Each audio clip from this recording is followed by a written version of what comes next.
चार दीपक। एक नगर में एक लालची व्यक्ति रहता था। अपार धन संपदा होने के बाद भी उसे हर समय और अधिक धन प्राप्ति की लालसा रहती थी। एक बार नगर में एक चमत्कारी संत का आगमन हुआ।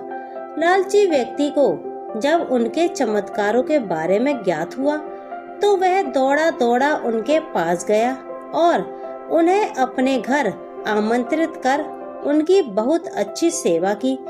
लालची व्यक्ति की सेवा से प्रसन्न होकर संत ने नगर से प्रस्थान करने से पूर्व उसे 4 दीपक दिए। चारों दीपक देकर संत ने उसे बताया, पुत्र, जब भी तुम्हें धन की आवश्यकता हो तो पहला दीपक जला लेना और पूर्व दिशा में चलते जाना। जहाँ दीपक बुझ जाए उस जगह की जमीन खोद लेना, वहाँ तुम्हें धन की प्राप्ति होगी। उसके उपरांत पुनः तुम्हें धन की आवश्यकता हो तो दूसरा दीपक जला लेना, जिसे लेकर पश्चिम दिशा में तब तक चलते जाना जब तक दीपक बुझ न जाए। उस स्थान पर जमीन में गड़ी अपार धन संपदा तुम्हें प्राप्त होगी। धन की तुम्हारी आवश्यकता तब भी पूरी ना हो तो तीसरा दीपक जलाकर दक्षिण दिशा में चलते जाना। जहाँ दीपक बुझे वहाँ की जमीन खोदकर वहाँ का धन प्राप्त कर लेना।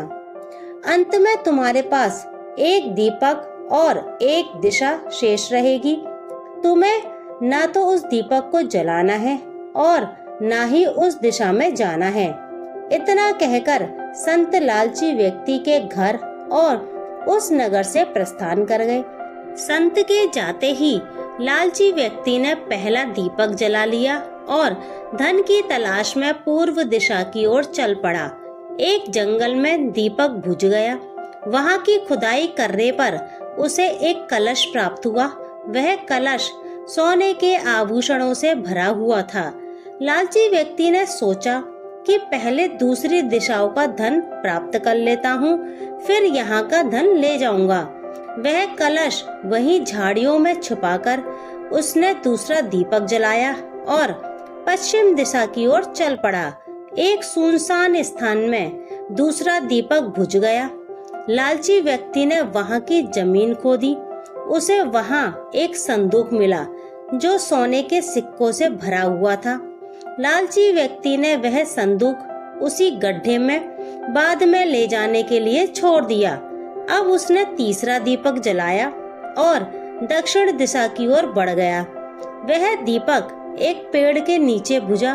वहां जमीन के नीचे लालची व्यक्ति को एक घड़ा मिला जिसमें हीरे मोती भरे हुए थे। इतना धन प्राप्त कर लालची व्यक्ति प्रसन्न तो बहुत हुआ, किंतु उसका लोभ और बढ़ गया। वह अंतिम दीपक जलाकर उत्तर दिशा में जाने का विचार करने लगा, जिसके लिए उसे संत ने मना किया था। किंतु लोभ में अंधे हो चुके व्यक्ति ने सोचा कि अवश्य उस स्थान पर इन स्थानों से भी अधिक धन छुपा होगा जो संत स्वयं रखना चाहता होगा। मुझे तत्काल वहां जाकर उससे पहले उस धन को अपने कब्जे में ले लेना चाहिए। उसके बाद सारा जीवन मैं ऐशो आराम से बिताऊंगा। उसने अंतिम दीपक जला लिया और उत्तर दिशा में बढ़ने लगा। चलते चलते वह एक महल के सामने पहुंचा। वहां पहुंचते ही दीपक बुझ गया।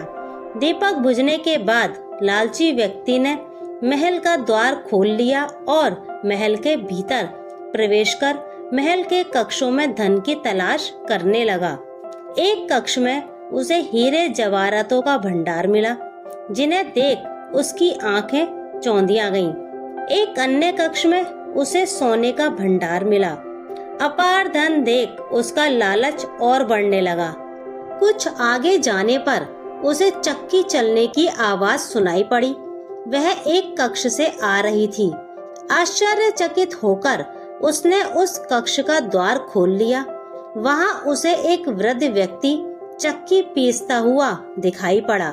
लालची व्यक्ति ने उससे पूछा, यहाँ कैसे पहुँचे बाबा? क्या थोड़ी देर तुम चक्की चलाओगे?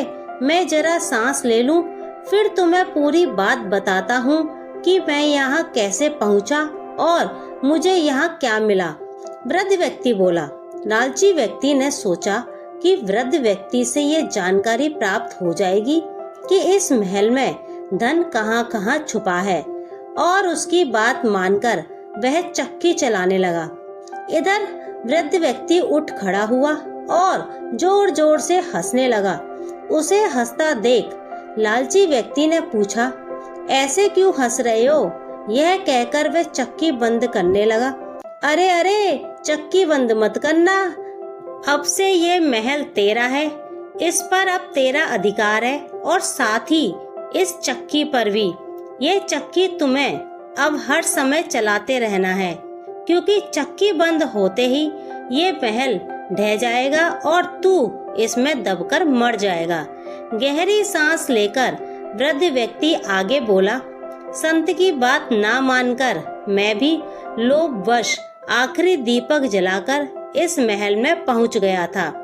तब से यहाँ चक्की चला रहा हूँ। मेरी पूरी जवानी चक्की चलाते चलाते निकल गई।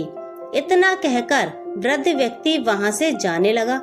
लालची व्यक्ति पीछे से चिल्लाया, जाते जाते ये बताते जाओ कि इस चक्की से छुटकारा कैसे मिलेगा। जब तक मेरे और तुम्हारे जैसा कोई व्यक्ति लोभ में अंधा होकर यहाँ नहीं आएगा, तुम्हें इस चक्की से छुटकारा नहीं मिलेगा। इतना कहकर वृद्ध व्यक्ति चला गया। लालची व्यक्ति चक्की पीसता और खुद को कोसता रह गया। तभी तो कहते हैं, लालच बुरी बला है।